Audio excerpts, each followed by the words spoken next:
Trama? Trama, enredo, ou se você quiser dizer em inglês plot, quer dizer a cadeia de eventos que formam a sua história conectados por relações de causa e consequência.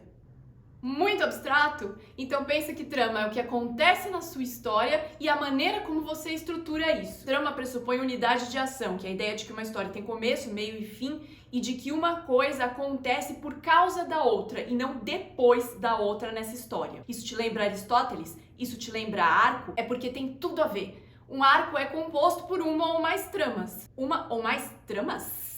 Longas-metragens e, sobretudo, narrativas seriadas são compostas geralmente por mais do que uma trama. Essas tramas a mais são chamadas de subtramas. Elas são tramas que ocupam menos tempo de tela do que a trama principal e que geralmente têm menos beats ou menos eventos. Uma trama romântica para sua protagonista, se a trama romântica já não é a trama principal. Uma trama que traga um novo conflito para ela, diferente do da trama principal. Uma trama de uma personagem secundária, ou seja, uma outra história que não é a que eu tô acompanhando da protagonista. Uma trama que traga um alívio cômico. Elas têm várias funções que vão além de dar mais fôlego ou mais tempo para sua história. Uma delas é mostrar mais camadas da sua protagonista. Mostra um outro lado que o conflito principal não permitiria que você revelasse. Achar um outro jeito de versar sobre o tema que você está falando no seu filme ou na sua série. Você escolhe uma outra personagem que passa por esse assunto de um outro jeito totalmente diferente da sua protagonista. Ou tornar a vida da sua protagonista mais difícil, que é sempre bom em dramaturgia. Deu pra perceber então que é comum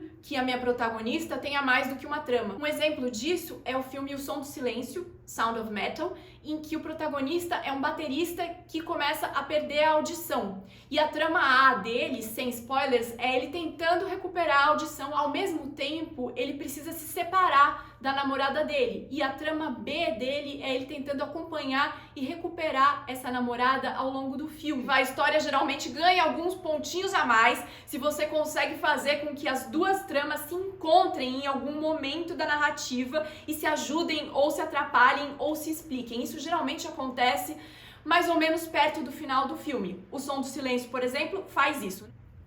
Se em um filme eu tenho às vezes 2 ou 3 tramas, em uma série eu vou ter muito mais que isso. Imagina que várias personagens vão ter as suas tramas e algumas personagens vão ter mais do que uma.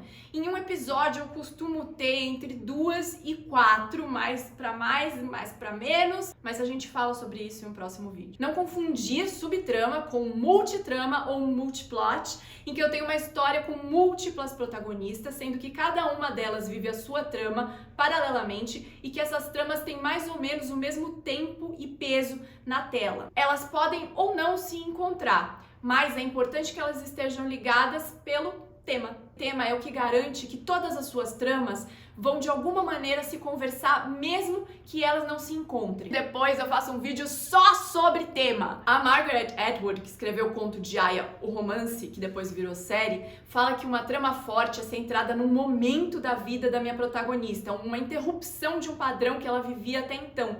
E que esse momento tá ligado a uma questão dramática que precisa ser respondida pela história e que tem tudo a ver com o meu tema. E isso tem tudo a ver com unidade de ação.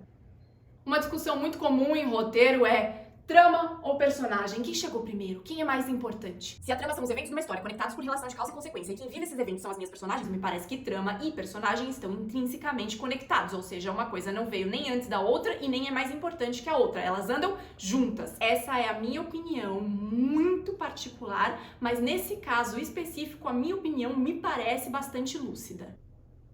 E já que entramos no assunto opiniões, eu quero lembrar vocês que em arte não existem regras escritas em pedra, existem apenas ferramentas.